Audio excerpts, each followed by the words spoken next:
drove from Minneapolis to be here today. My mother is a paranoid schizophrenic, and I do not get to help her. The doctors, nobody listens. So I don't know that I have a question, but I wanted you to know that as her daughter and my brother, as her, the son, we should be able to help our mom. And the only thing I can do is pay for her rent, pay for her food, and just, she's not functioning well, but yet nobody listens. And so I just want you to think, like, when you make it, when you're president, I want you to, like, just think of us, because I can't even have my son around her. Oh no, I'm sorry. And she hasn't met my brother's daughter just because she's just not stable, And so I just wanted to put our story out there for when you're president, that something come across your desk, Oh no, it's not going to need to come across my desk. I'm going to go fight for this because we have a mental health crisis in this country.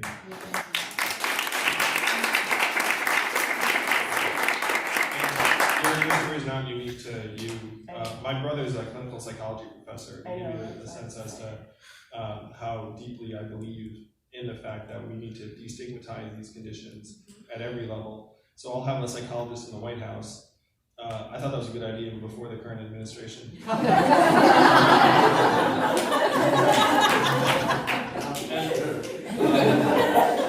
But then for your mom, we need to have the resources in place so that you and your brother can bring her to a professional who can see what might be able to help her, whether it's therapy or the right set of drugs. And the fact is, these drugs, if you can have a non-pharmaceutical response, that's better.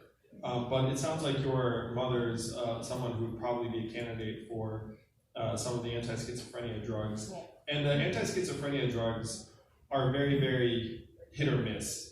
Like, in the sense that if you sit with a doctor, you know what they'll say? They'll say, try these drugs. It has worked for some of my patients. Really. And then there's like a multi-month period where the person tries the drugs and sees whether they improve their condition. And then oftentimes it'll have some effect, but some side effects, and you come back X months later and then try another drug.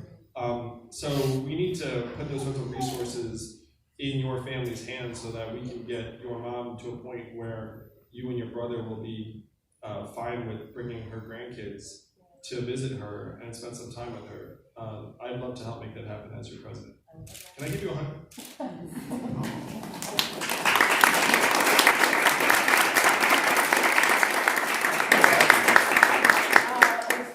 Wow, thank you. Yeah, no, thank you.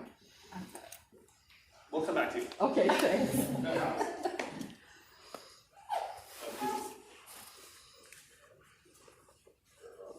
I'd just like to say you're not alone. My mother also has paranoid schizophrenia. She was diagnosed when I was 13 years old, over 25 years ago. It probably took more than 10 years for them to get her medication right so she could just function. And still, a lot of the time, she lives in this groggy state where she really has no emotions. But her problem is now that she's living on disability. And I have 2 daughters in college. I don't have that extra money to also support my mother. With the current system where she can't work at all, she could probably do a few things. There probably is something that she could do, and it would probably really benefit her life and give her a social outlet. But with the current income-based welfare programs we have, she's not able to make any money. Otherwise, that's what she is receiving. So can you talk about the importance of your universality of the freedom dividend and how that's important to people who are receiving social programs? Thank you. Thank you for sharing that. I mean, again, her story and your story, it's in so many of our families. I have an aunt who was a schizophrenic.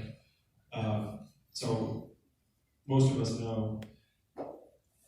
And one reason why I'm so passionate about the freedom dividend is that it applies independent of whether you work and generate some additional income. I've heard heartbreaking stories from people who are on disability who would like to work or even volunteer but are afraid to do so because if they do, then they'll lose their benefits. And that's a very negative aspect of our current disability programs and welfare programs, where if you do better, you get less. With the universal basic income, you do better, and you all have a foundation in the floor. Now, the foundation in the floor, this universal basic income, that's not enough to solve all of our problems. We have to continue doing more.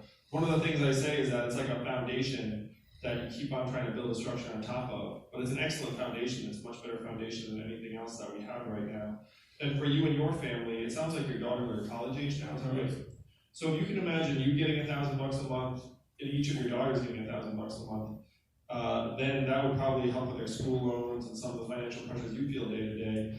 And then if you wanted to try and help your mom, you might have a better able to do so even independently. One of the things I love about this foundation is it gives us all economic resources to be able to enact our own values, whether that's taking care of ourselves, our family members, doing something positive in the community.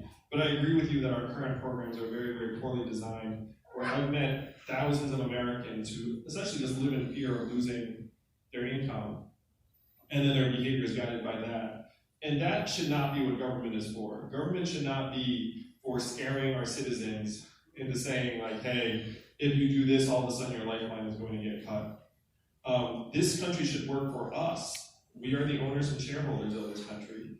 We can rewrite the rules so that it benefits us and our families. One thing I'll say to you in Iowa, this is a magical place, because each of you is worth like 1,000 Californians in terms of voting power. So you look around this room, this is like a football stadium of Californians. Well, really, it's like you come to Iowa, it doesn't matter how many people there are there. It's like, as long as you're Iowan. This is a reality of our system. So what I say to folks in Iowa is if it's not working for you, it's not working. And you have the power to change it. We have to make it work for you all. You have a follow-up, sir? I'd just like to say, like you say all the time, that the freedom dividend would be a huge game changer for my black family. I just wanted to thank you all for being here today. Thank you for the incredible questions. This was a much more enjoyable event than many of the other ones, much more human. So thank you. Thank you for driving 4 hours to be here. Yeah.